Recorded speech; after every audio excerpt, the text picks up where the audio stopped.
Right. Hello, everyone. I'm Gloria Blackwell, Chief Executive Officer at AAUW, the American Association of University Women, and welcome to my conversation with Dr. Ashley Farmer. We are going to talk about her recent research project, Where the Money Resides, Demystifying Academic Job Negotiations. Just to let you know upfront, that the program will be recorded and it will be available on AAUW's website. Okay, feel free to take notes, but you can go back and watch it again for anything that you missed and also share it with others. Please note that everyone is on mute. If you have any questions, technical questions, you can use the chat box. I want to thank everyone who pre-submitted a question. So they were very thoughtful questions. I will also say that they were very abundant and robust questions. So we have such a robust set of questions that we probably will not be getting to any of those outside of what we already have. But that also speaks to the fact that this is a very, very important topic. And, we really do understand that this is an issue that everyone really wants to know a lot about. So I'm going to go ahead and get started and introduce Dr. Ashley Farmer. She is an AAUW American Fellowships alumna and an associate professor in the departments of History and African Diaspora Studies at the University of Texas at Austin. She is a historian of Black women's history, intellectual history, and radical politics. In addition, Dr. Farmer serves as the co-editor and curator of the Black Power series with Ibram Kendi, published with the NYU Press. Her scholarship has appeared in numerous venues, including the Black Scholar, the Journal of African American History. Her research has also been featured in Vibe, NPR, the Chronicle Review, and the Washington Post. Dr. Farmer earned her BA from Spelman College and a master's in history and a PhD in African American Studies from Harvard University. She's also the author of Remaking Black Power: How Black Women Transformed an Era. Her current book project is Queen Mother Audrey Moore, Mother of Black Nationalism, the first full-length biography of Moore, whose career spanned nearly 70 years. There's obviously so much more I could tell you about Dr. Farmer's impressive career, but we'll drop a link to her bio in the chat so we can get started with our conversation for today. So first of all, we're all pretty much well aware of the gender pay gap, which results in reduced earnings for women over a 40-year career on average of over $400,000. As many of you know, AAUW has done substantive research around the pay gap, as well as we've trained over 180,000 individuals in how to negotiate a fair salary and benefits, a key tool in closing the pay gap and increasing women's economic security. We also know that the pay gap varies across sectors. Academic institutions reported full-time faculty salaries for women that are 81.9% of those on average for men in the 2021-22 academic year. So, and that the gender pay gap is greatest at the full professor link. AAUW is also working with the Rochester Institute of Technology on an NSF Advanced funded project around the pay gap and increasing the transparency around the policies and procedures for institutional compensation. And we can give you information on that as well. So Dr. Farmer is here with me today to discuss her most recent collaborative project, Where the Money Resides, Demystifying Academic Job Negotiations. And the project is a result of a conversation between Dr. Ashanté Reese and Dr. Farmer as they both considered new academic job offers. They wondered, what do people ask for when negotiating jobs? Although they had each negotiated job offers in the past, they realized that other than asking for more, they did not know how to negotiate or what the landscape of possibilities looked like. So their survey results offer a step in the right direction to create a more open and collective approach to academic job negotiations. So Dr. Farmer, I want you to set the stage for us now. What prompted you to start your work around academic job negotiations? And welcome to the conversation. First off, thank you, Gloria, for having me, for inviting me, and to AAUW. For anybody that is not an alumni on the call, they do great work in transforming how we are able to do our work. My book would not have been published without their help, so I'm just really happy to be able to give back and talk a little bit today. So as Gloria said, I have now been through, I think, 4 academic job negotiations at various institutions. And I was talking with my coworker and also just my homegirl, Ashanté Reese, about what we do when we're thinking through academic job negotiations, how it might look different now that she and I are both at the kind of the mid-career stage as women versus the earlier job stage or the first academic job or even the second academic job. And realizing that we were just really being left out of these conversations, right? We looked around and could tell that people were asking for things or had things that we didn't really know how they got. And so we wondered how we as Black women might be able to enter into this conversation differently. So after talking, we created basically a Google form and we surveyed Twitter, which certainly is an inexact science. Obviously, people are self-reported. We ended up with about 320 responses altogether, but it gave us a sampling across rank, across genders, across racial and ethnic groups, across community colleges, R1s, public, private, et cetera, to give us a glimpse of what could be happening.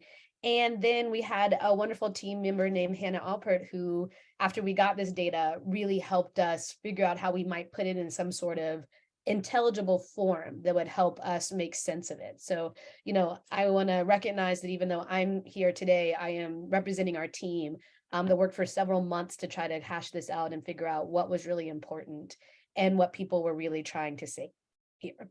But mostly, we were just trying to think about how do you make a life in the academy, right? If this is going to be our chosen profession, if you only get a couple of key moments within your career to try to ask for what you need, what are people asking for? Certainly we understand salary, but beyond that, to make this work or make it a little less tough for what is already a job that we know that women, and particularly minority women, are always usually doing twice as much work for half as much pay. So that's really how the project came about. And we spent about a month and a half sifting through the qualitative and quantitative data and came up with a couple of key points in the report. One being, what did people ask for? What did they wish they asked for? And then really kind of like forward thinking ask, things that we had it blew our mind, that people were having these kinds of conversations and sharing them in the PDF that I'll put up in a moment and that is available via open access online. We're hoping we just give people a little bit more information. I think one of the key things that people just don't know is what are other people doing and what are other people asking for. It's all very secretive, and salary and negotiation don't go as useful as they could or as well as they could because institutions thrives to some extent on that secrecy, right? So let me go ahead and share. Do you want me to go ahead and share a couple of the slides to kind of give an overview of the project, Gloria? Or do you want to take go it in ahead. a different direction? No, Okay, go right ahead. All right. So what you're seeing now here is a little bit of the graphs that we developed from our respondents. Again, we had about 320 respondents across rank and institution, but I will emphasize that this tends very much skews towards assistant professors, right? And we can understand why they might be the people that primarily responded on Twitter, but also those who are probably most interested in finding out what other people get, right? So let me actually go up here to the top. So this particular graph right here is the top 10 negotiation points. So across rank, field, stage, gender, ethnicity, or race, these were the top 10 things people asked for. The salary increase obviously being number one, and that's the main thing, obviously, that we should all be negotiating for. The second, a very close second, startup funds. Third, course releases, which, depending on your field, may or not be as important or not as important. And in our data, people skewed more towards the arts and humanities than they did the hard sciences. And we know that folks there tend to teach a little less because they have grants and other things to supplement their income. Relocation funds was a huge part, and something that I think enough people don't talk about, and we can talk about that today. Summer salary, meaning another month of salary on top of the salary that you're already getting, or up to 3 months of salary on top of what you're already getting to cover you during those months for research or in between jobs. Equipment, tenure and promotion requirements, spousal hire opportunities, a research or a teaching assistant, and then professional development and housing down payments were about equal. So we put them at the end of the graph there. So I think some of these things are like salary, startup, and course release. I think most people know those usually come in an offer, but probably less well known or less negotiated, or certainly help professional development funds or a housing down payment, or actual written requirements about your tenure and promotion. When we asked people what they wished they had done now that they were on the other side of the negotiation, still salary increase was the number one thing by far. So what that tells us is across the board, none of us are really asking for what we think we want, or we're severely underestimating how much it takes to live once we actually get the salary that is set. And I think that's especially important when we think about making the jump from, say, graduate school to a professorship job. It seems like such a huge jump from your very depressed graduate life salary, but then you find out once you get there that in the cost of living, it's still tough to survive on that. Course releases and research funds still were at the top. Professional development funds moves up significantly, right, on the wish list. So one of the things that tells us is that people were not really anticipating how much they were either paying out of pocket or aren't able to do the things that they need to do because they have professional development funds that maybe they weren't anticipating in that initial negotiation strategy. Office equipment and space, startup funds, interestingly, moves down in the rankings quite a bit. Sabbatical or pre-tenure leave and relocation funds, and then certainly a research assistant. So you can see how these things might get a little bit shuffled, which is interesting between, or I think offers a kind of an interesting comparison between what we think we need when we negotiate and also what we actually find we need when we do the job. So hopefully by sharing this information, we can kind of meld those two things together and people can start asking for certainly what they're owed in terms of salary, but also maybe thinking more broadly about what else they might need to make a life in academia. So I'll stop sharing those right there.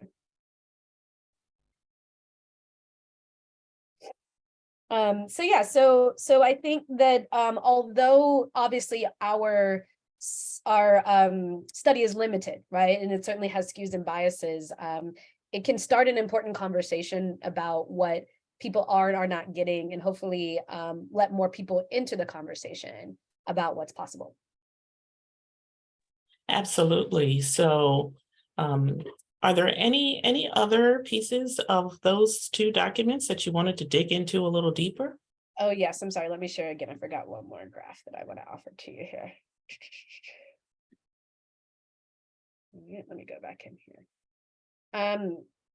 One more thing that I want to emphasize here are kind of the forward-thinking asks, which is really important to think about here too, right? These are things that even within Dr. Reese and I's numerous negotiations, we had never in our wildest dreams thought that people were asking for these things. And so I think it's really important. So like travel costs for a long distance relationship, we know that many of us have to engage in, kind of dual city relationships because of where we're able to get an academic job. Asking the school to help pay for that or offer funds for that is something that people are doing. Formal mentorship, I thought was really interesting one, as you can see here. I think that one of the things that people also don't talk about is student loan relief. Yeah. These are typically one-off payments. And the reason why the university likes them or is willing to do them more often than they say they are is because they pay it once and it's done, right? Whereas your salary increase, they've got to keep paying over and over again. They've got to adjust it for the cost of living or inflation. and they've got to do retirement contributions in addition to that, right? So a one-off payment to pay off a good chunk of your student loans versus paying you potentially for life, right? And an increasing salary. You can see why that's a better deal for the university, but that also may make a quality of life difference for you if you don't have that loan payment anymore in terms of what you're able to do with the salary that you have. Our absolute favorite one was money for a new wardrobe. We all know that usually when you start from, especially from graduate school to going into the professorate, you typically don't have a lot of professional clothing, right? And it's expensive. So asking the university for a one-off for that was a really astonishing one. And then another one I thought I would point out too is a health FSA contribution. So some of us have, depending on where you work, you might have a pool of funds to use for medical expenses. We saw at least 2 respondents get money put into that account directly from the university. So again, that's not something they have to report necessarily if they're a public university. It's still a one-off. But if you find yourself to be somebody that might have, higher than usual healthcare expenses, that can be a game changer in terms of helping you, particularly if you're making that transition from being a graduate student to an assistant professor. And I'll even say in my circumstance, when I was moving from assistant professor to assistant professor at another school, I had a gap. I had 3 months where I didn't get a paycheck, even still, right? And one of the things I did not negotiate for, which I should have, was a different start date to do that, right? Or a different, a start date, not necessarily for pay, but also for the start of health insurance. And so these are the things that we have learned along the way. And I think that those are really important. I'll finish up by just showing you a few demographics about our respondents, just so you know who answered this particular Twitter survey. And these are self-reporting identification, just so you know, and it's all anonymous. So we see that they're overwhelmingly people identified as white, which I think is interesting too, because we know that generally those folks would be among the higher paid. So this is a moment in which you're also being able to see what people in majority circumstances are able to get or able to do. We saw interest, this is our median salary across all ranks. So you can see, interestingly, in this particular circumstance, that Black and those who identified as Indigenous were a little bit higher. Overwhelmingly, people who identified as women. I participated in the survey, and we can think about why that might be. And then this is the median salary for those who responded across gender identification as well. So again, it is, and then let me see, the final thing I should share with you. Like I said, overwhelmingly assistant professors that responded. And we see here that there's an interesting kind of fall between assistant to full professor. And, Gloria, you referenced that earlier, but it speaks to, the level or the bar you set when you start and how that negotiation might go up. To give you a sense of where people worked in our particular survey, mostly we're in a public R1, some in a private R1 or in other public. And other public here also included some curators, some librarians, other folks that were in the academic realm but weren't necessarily on the tenure track. And then unsurprisingly, the private R1 has the highest kind of median salary. So I think that about covers a good overview. And of course, like I said, what I'm showing you is online and can be downloaded. I'll remember to put the link in the chat if you want to delve into it a bit further. But that's kind of the initial sense of what we got back when we put out this survey for folks.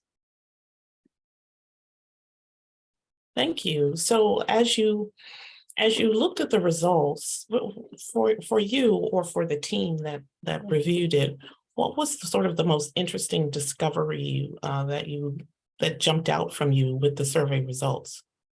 I think all of us were surprised to see how low the full professor salaries were. We had all thought that all these big name people, right, and these high ranking positions were making significantly more money than all of us. But then, like I said, when we stopped and thought about it, we realized a lot of that, your kind of rank going up depends on, like I said, the floor you set when you started the job, especially if you stay at the same institution. So then we realized that some of that might have made sense in that respect.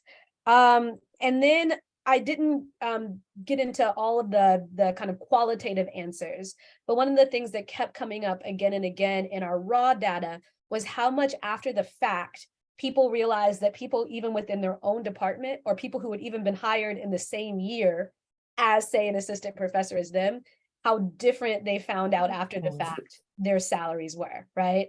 And how much they realized that the other person who negotiated more got for basically doing the same job, coming in at the same rate at the same time period, right? So I think those two things really stood out for us in terms of the salary. And so I think that the kind of two lessons we took away were just like, this really means that people are not talking to each other, and it's to our detriment about what's taking place here. And also that people really didn't realize that the salary that they were getting was not going nearly as far as they needed it to. And I think we did this last fall, but inflation has only gotten worse, right? And so a lot of people said it seemed like a really respectable amount of money until I tried to live off of it. And then it became an issue. So I think those were kind of the most surprising things that we saw, and we kept seeing them again and again in kind of the qualitative data.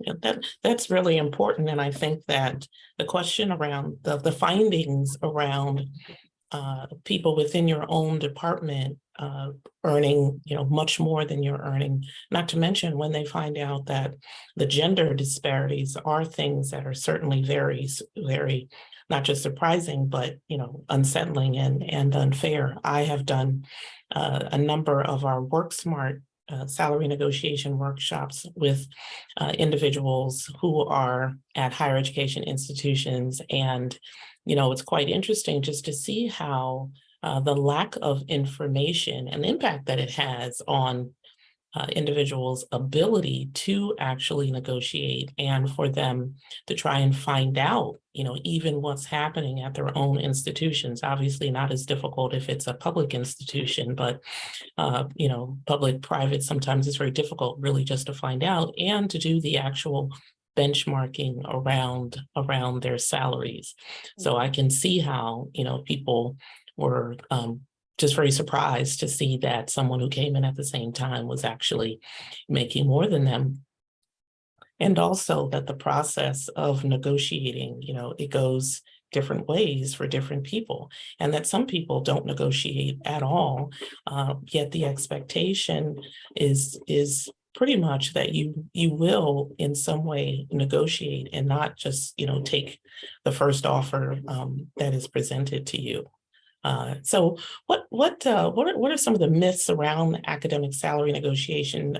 Do you hope that your results will dispel, or what do you hope your data will help academics kind of unlearn about the negotiating process? Yeah, sorry, my foot is falling asleep. The two things I think there are. One is that just nobody talks about it, and so nobody must be getting any of these things. There are some people that are getting a lot of things. So I hope that this dispels the idea, or an investment in secrecy. I think two things are driving us. One is that we're doing this as some kind of like higher calling, and so therefore we shouldn't be concerned about the money, but you have to live, and you have to be able to support your family, and you deserve a living wage for the work that you're doing. It's labor, right?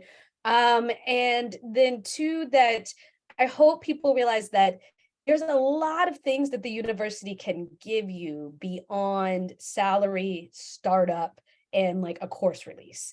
And I think that these are the things that people think, as long as they've negotiated for those things, they've done their best kind of job. But there are many things that are one-offs, or things that cost the university very little, that would absolutely transform your life. To give you an example of that, one of them is, say, a childcare spot, right? If your university has a daycare or several daycares. So whether or not you ask for that spot, that childcare center is going to exist, right? And whether or not you ask for that spot, that is still going to be a funded thing that happens, right? But you being able to have your child somewhat close to you, usually at a discounted rate than other childcare places in the city. I know that's certainly the case for me. and it's transformed, and not have to be on a wait list, right? Is transformed my life. So it took a lot of pressure and a lot of ease off of me in the transition. But the university was going to exist and the child care center was going to exist whether I asked for that spot or not. So a huge difference for me, but not really a huge ask in terms of the university, for example. Another thing that I want people to think about too is in terms of these other asks are down payments for housing. We are all in a market now where I live in the South. It's supposed to be cheaper than the coast, but it is becoming impossible for people to live without support. So again, these are options sometimes universities have for university housing. Again, they're going to own that housing whether you live in it or not. But to you, it may transform the cost of living if it's not at market rate. Or it may offer you the opportunity to do what we are most not able to do because we've been in school so long, save for a down payment, right? So I hope that people always ask for more, and I hope that people don't think that the only things you can ask for are salary, startup funds, and course releases. Those are really great points because, the salary itself is always the first point. And if people don't know that they can negotiate for these other items, it really, as you mentioned, has a tremendous impact on their financial status, and sometimes on the quality of the work they're able to do. If they don't ask for, funding for a research assistant, for example, or the comment around student loan payment. These are things that, given the fact that, women hold 2/3 of that $1.7 trillion in student loan debt, and the lasting impact that it has on women, that's something that can certainly transform, their ability to have a more secure an economic future. And the negotiation part of it around finding out what are those things and what is my institution doing. Childcare is also a really great example.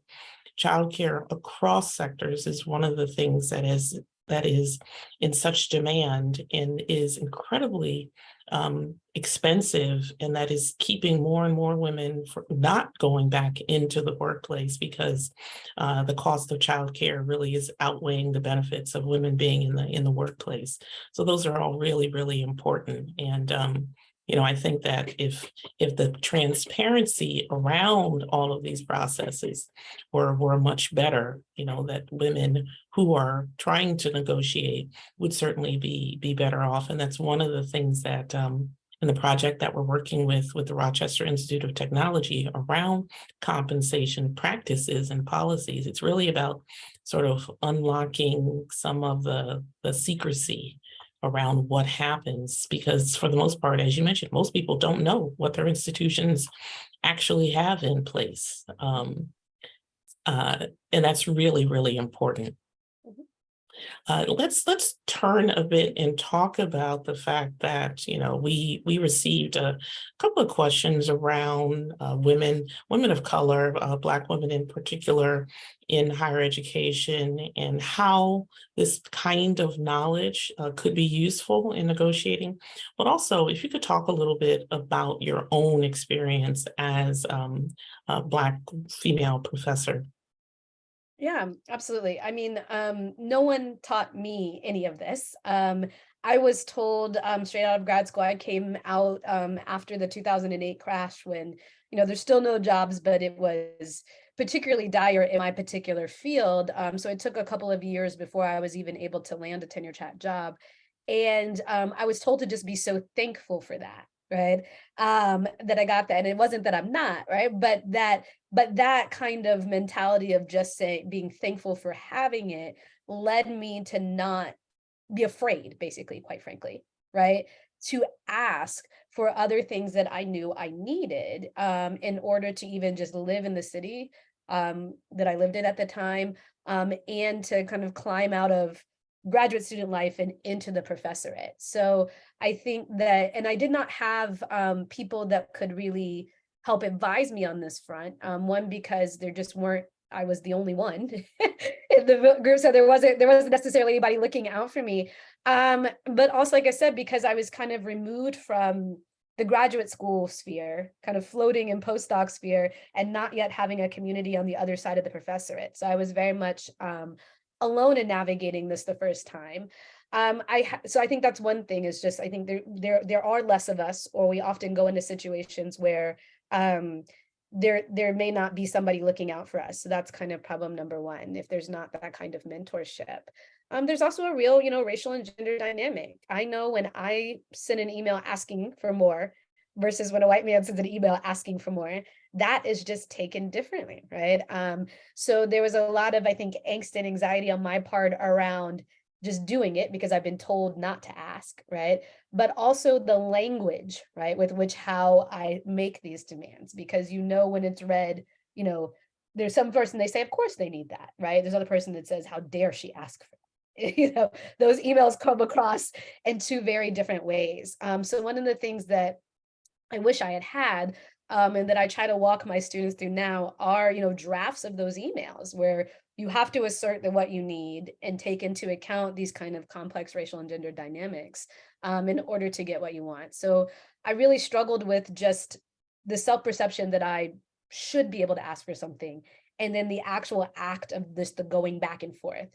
Thirdly, I had to make sure I learned that I learned I'm not an over the phone negotiator, in-person negotiator. I crack that way. Right? But I can sound very self-assured about what I need over email, right? And so one of the things I learned very quickly is I should not negotiate on Zoom or over the phone or in person. That is not how I best represent myself. I need time to go over those emails, perseverate over the language, and feel self-assured before I push send. So these are things that I think that as we're all thinking about how we might negotiate better, it's, what information are you not getting? What kind of barriers do you need to break down in your mind to believe that you deserve and have a right to the things that everybody else has? But I also just wanted to put in a ploy for knowing your negotiation style. Where are you able to best assert yourself and your needs, and how are you able to do that? But again, a lot of this happened by happenstance for me. Because there were not these formal mentorship networks with which to do this. So one of the things that I hope this report does, and these webinars, and hopefully all of you that are on here doing going forward, is helping each other crowdsource this information within your spaces so that people can ask what they need, reviewing each other's asks to kind of make sure they're balanced and think about that language, but also just encouraging the women and the minorities in your life to say, of course you need to do this. Of course, that makes sense that if you're going to complete this grant or write this book, you're going to have to ask for what you need, Absolutely. And so what do you think is the responsibility of the institutions to ensure, that they are providing information, that they are providing, somewhat of a level playing field, and also that they're not putting up barriers that are creating or perpetuating this kind of situation? What can they do on their end to ensure that we're kind of breaking down some of these systemic issues? A great question, coming from someone whose dean found this on Twitter and called her chair because I guess I was getting in trouble for encouraging people. But that goes to show, though, right, that I think that's the institution saying, I know that this kind of crowdsourcing is not conducive to their part of the bargaining, but we're not working for them in that sense.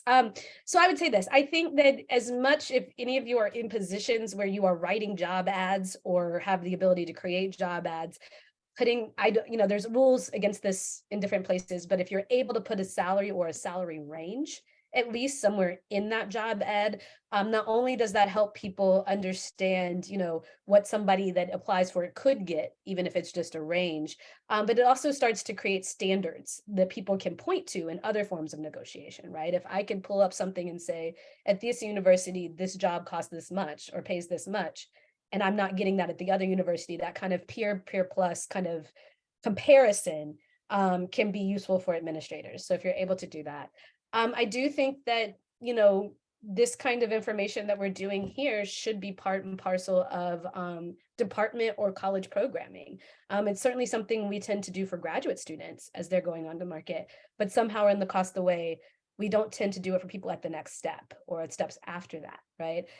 So I certainly understand why it's brutally important that we do that for our graduate students, but I would encourage institutions and those who hold institutional power to think about how you might bring in, it doesn't have to be from you, it could be a third party group, but talk about negotiations and negotiation strategies. Finally, I think that, this is a very kind of rough report, but there are tons of great statistics and studies that show about the discrepancies in pay that Gloria has been talking about across race and gender. And it's the responsibility of power holders and decision makers in institution to educate themselves on that, just like you might educate yourselves on the bias in student evaluations, for example. And when you see that somebody is not being offered something that is on par with what their white or male counterparts are, you need to step in, and you also need to offer the supporting evidence as reasons why we're not going to do that anymore. All really, really great points. I can remember doing a salary negotiation training once, and one of the women, Black women academics, indicated because her husband actually was working like at the same institution, and that when she was negotiating, they basically said, well, we're already paying your husband X amount, and so we don't need to pay you as much, sort of not discounting all of her qualifications and everything that she brought to the table. So it was a very difficult negotiation for her, and she wanted to be considered in her own right, and not as, a subset of her husband's earnings. And I think that certainly verifies in many ways what we see, that men are seen as the breadwinners and needing to be paid a higher salary, which is something that, in this day and age, it's amazing that people still have that dated mentality, which is pretty unfortunate. But all of those points are really great. And so when you're talking about being more transparent, that's really key. It's one of the things that we certainly share at AAUW a lot, the fact that having the information really gives you the power to be able to more sort of fully move forward, armed with the information that you can justify, you can point to. And I think having that information also gives you realistic expectations, right? We don't want everyone just going out negotiating a salary, right, that doesn't have any relationship to your background and your higher education, what you're bringing to the table, whatever the geographic area is, like all of those things, are taken into consideration. But having that information is really important, and that transparency around what's happening is really important as well. So thank you for mentioning that. And so, another question that I have is around, we've gotten a number around when you're in the midst of negotiating. A number of folks have asked, because there seems to be, quite a bit of trepidation and also differing answers around, once you've negotiated your offer, right? People often have remorse and feel like they should have asked for more, and they want to go back and renegotiate. What is your take on that? I will say, from my experience and kind of my anecdotal experience with those around me, once you accept, there really isn't any going back, right? So that's why, maybe in an extraordinary circumstance, but typically not, right? And you can see why it would not behoove the university to offer that. So that's why one of the things that this report really made clear, and my talks with other folks about negotiations really made clear, is how much you have to invest your time and energy in making sure you get the best deal on the front end, right? Some of the best advice I got to was like, whatever, think of it as you're setting a bar or a standard of living for your life, right? And that means that any kind of merit raises or any subsequent negotiations can go up from that bar, right? Or any kind of moving from institution to institution can go up, but that's now the new bar. And so you want to make sure that bar is as high as possible within reason. Like Gloria says, you can't get too crazy with it, in order to make sure that you are okay or okay enough. Typically in the humanities and social sciences, the only way I've seen subsequent negotiations go on, and I include myself in this, after you've gotten that initial job, is basically to have an outside offer, and then to do the back and forth of playing the schools, or asking them to kind of meet and compete with each other for that. That takes an extraordinary amount of time and energy. And you're hopeful that your home institution plays ball, but they may not necessarily. So that's all the more reason to be as self-assured as you can in the initial negotiation, so that you can try to live the best life possible that you can. But going back after the fact is usually unheard of in my experience. Yeah, that's a really great point. And I think talking about the fact that um, juggling offers and trying to find the right balance, like a number of people have asked, how do I negotiate that process? Well, is no there is no secret sauce to that. As you mentioned, the confidence that you can have and what is the best opportunity for you. And also, if you have a capacity, like if you know your institution or the department and like you've done your homework, some of it is so subtle to be able to know whether or not even saying that you have a counter offer is something that, your current institution, may take offense to or whatever. And so that's really important as well. And it reminds me of what we teach our participants in our Work Smart salary negotiation training. It's also about when you're negotiating, like you said, raising the bar, knowing where that bar is, and also knowing where your walkaway point is, so that you're not accepting a position, as you mentioned earlier, that is not going to, at the end of the day, satisfy your financial needs. And so all of these practices at the institutional level as well are important because you need the skills and you need the practice and the training. One of the things that we certainly recommend in our training, and it takes place, is that, Ashley, you mentioned that you are an email negotiator, not Zoom and not in person, but we do a lot of practice with people so that, if you are doing face-to-face negotiations, you've had some time to sort of give a response, hear back from them, and you practice that before it actually happens. So we definitely would recommend, if you're doing these kinds of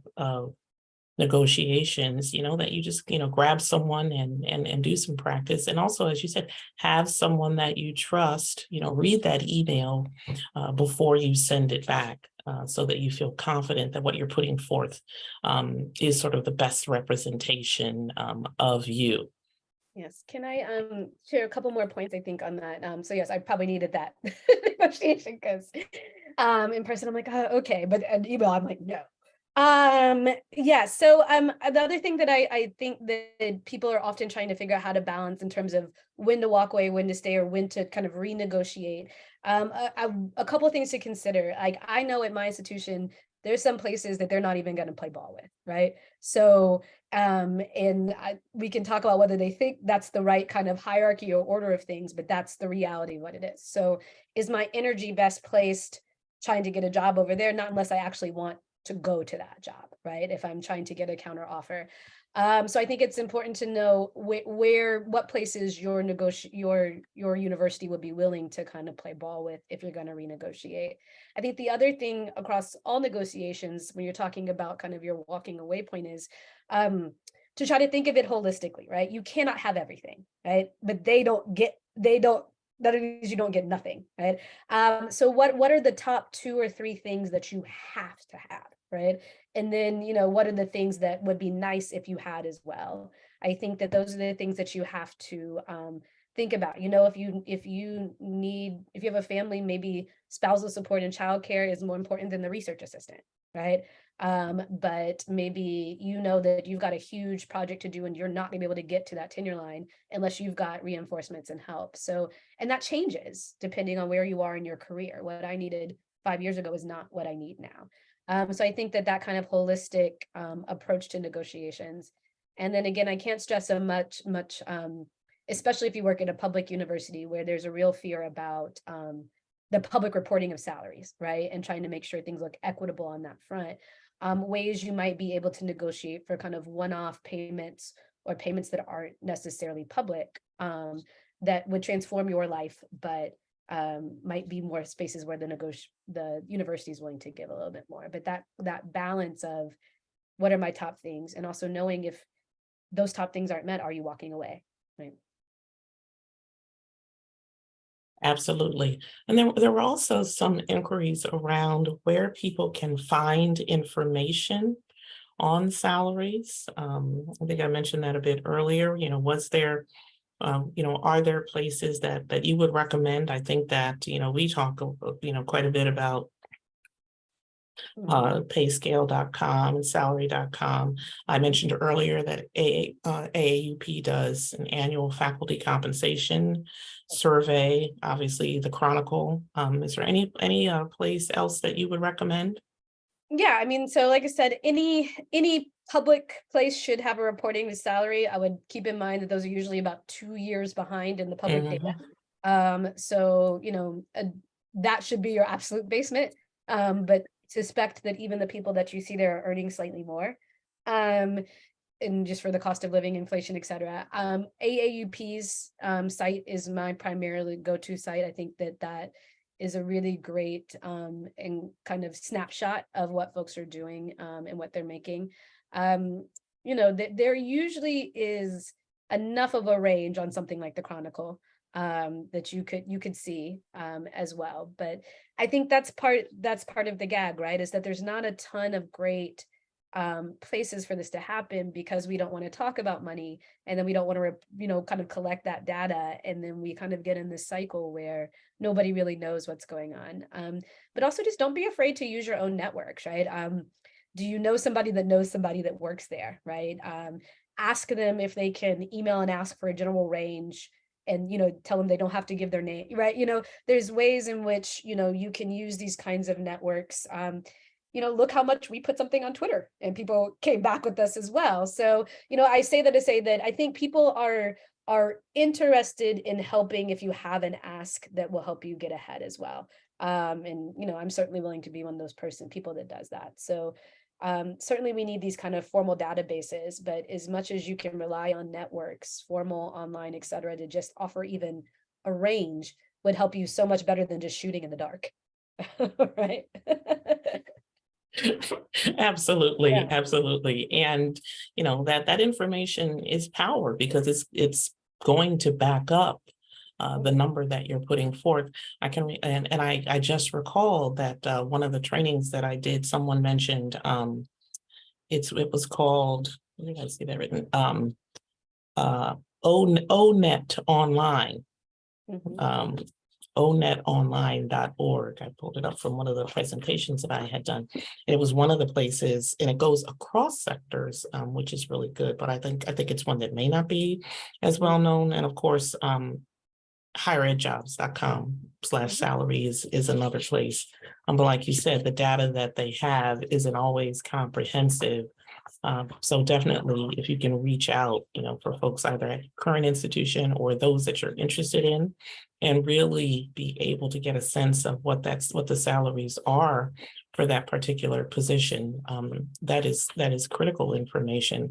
And then find spaces to share that information. I think a lot of professional and academic societies also have places where within your own particular sector, you can share that information and start building that data so that people feel more comfortable knowing that they have good information that they can utilize when they're negotiating salary, for sure. I also just added one other link in the chat from National Center of Education Statistics.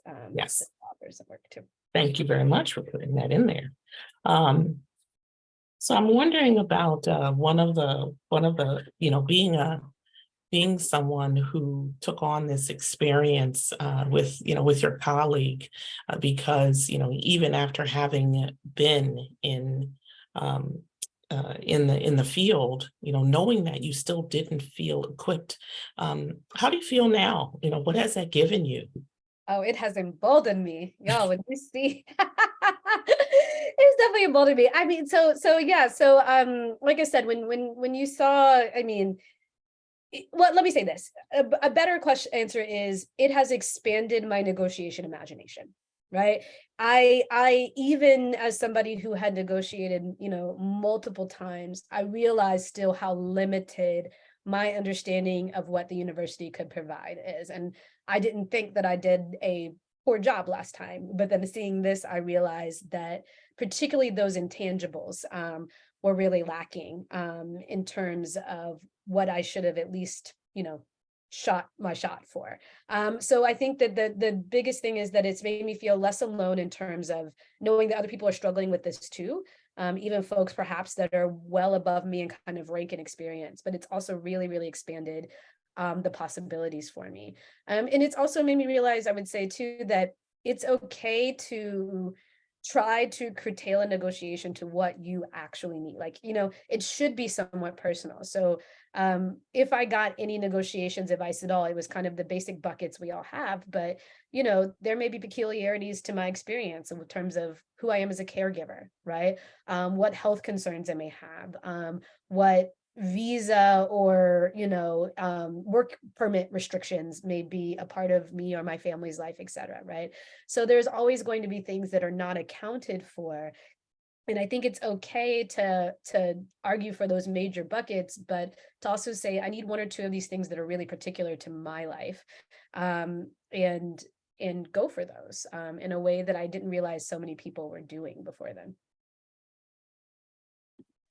Yeah, that's a really great point, because one of the challenges is that, everyone has different needs. Mhm, And sometimes the institutions just want to have, sort of a blanket mhm. package. This is what everyone gets, without taking into consideration the unique needs that every individual has. And I think something as clearly as challenging for women as childcare and caregiving, and the workload that women in academia, take on, beyond their Mhm. regular course load, even at the institution, is something that needs to be taken into account as well. And so that negotiation really needs to take all of that into consideration. Well, that's a really great point. On Uh, that same point, though, you also remind me that one of the key things that I didn't realize people were doing, that I've learned from the report as well, is how much they were trying to get their service commitments explicitly outlined. We know that women tend to take on way more of the service burden in academic realms. And so yes, they were saying, that's not a money negotiation, right? But that is a quality of life negotiation. So yes. it should be one that should be fairly well seated. It is costing the university nothing in terms of dollars and cents, but it is costing you a lot personally to be the one doing all of the work within a department or within a college. So there's a perfect example of something I never thought. I thought we just kind of hashed out the service and it was what it was. And I would maybe have a one-off conversation with my department chair about what I could or couldn't do. But what this report offered me is very much more systematized way of saying that. And then also a written record. So then when I go up for promotion, there's not this question about why I have or haven't done something, because it was in my offer that I signed that I was only going to do X amount of committees, right? Or I only was going to have X amount of new course preps, or I was going to be released from service at these points and these points, right? So I think that's a great example of something that is, again, not necessarily a big ask for the university, but can absolutely transform your life. Definitely. Thank you for bringing that up, and I think, when we talk about the different levels of negotiation and sort of getting what you want, and how the ground is not level depending on type of institution, rank, geographic location, et cetera. There really isn't, one special way, but also there are plenty of tactics that we've talked about and we've talked about today that can help people to sort of have a broader understanding of what it is that you can be asking for to create, sort of the best situation for yourselves. And I'm wondering, one of the things that AAUW did, in partnership with the EOS Foundation last year, is some research around women in leadership. at higher education institutions, specifically R1 institutions. And, from your perspective, would it be certainly beneficial if we had, more women leading these departments and leading these negotiations in order to provide, a little more balance and a little less discrimination potentially? I hope so. But I do think that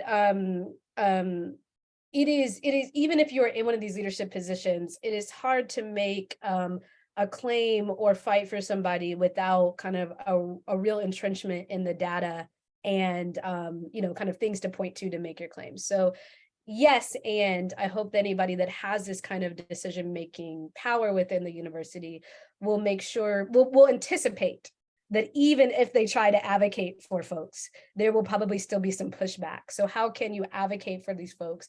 But also when people try to say circumvent or kind of undermine your advocacy, you have something in place to point to and say, no, we actually need to offer this because this is what we've offered here, here, and here. I also think that, as this data is usually, especially at a public university, available in terms of ranks, salaries, number of professors that are minority or women in a particular place, it's kind of buried sometimes, but typically in a public place, at least they're required to report it.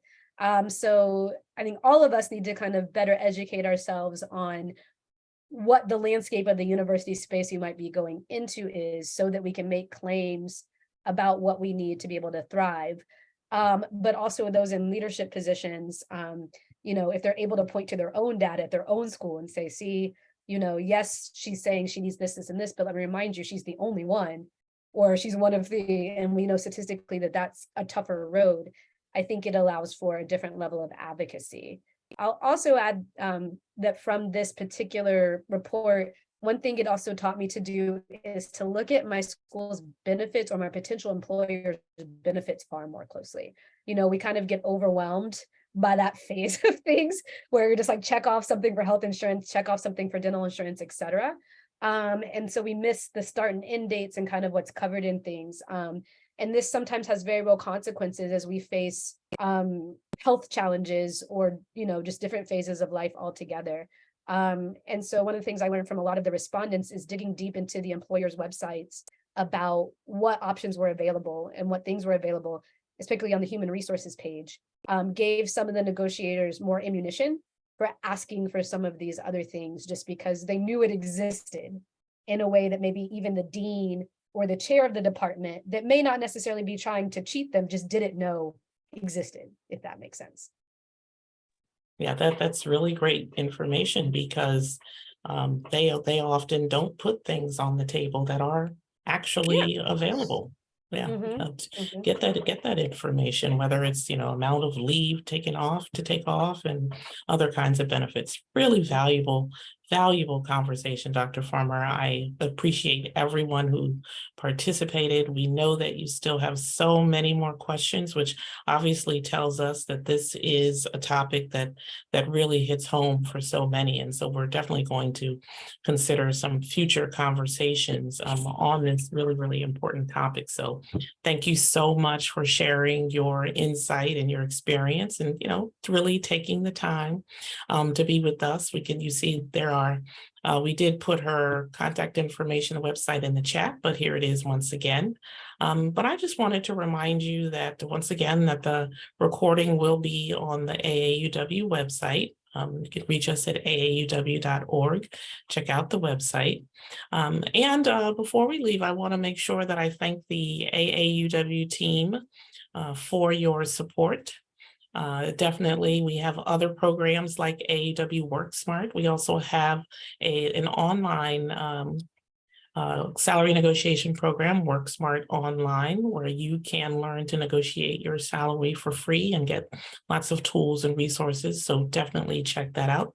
And now I'd like to, Dr. Farmer, you get the last word. That's the last message that you would like for our participants to hear. I guess my message would be like, let's not let the conversation end here. If I can be of any help to anybody, please let me know. If you have, all of you have knowledge that is crucial for helping all of us navigate this together. So hopefully this is a start of an ongoing conversation amongst all of us where we're all a little bit more open and transparent, and hopefully everybody gets their coins because of it. All right, and if we can just thank everyone. And once again, you know where to reach us at aauw.org, and we hope that you will reach out and do so. So thank you again. Everyone, have a great day.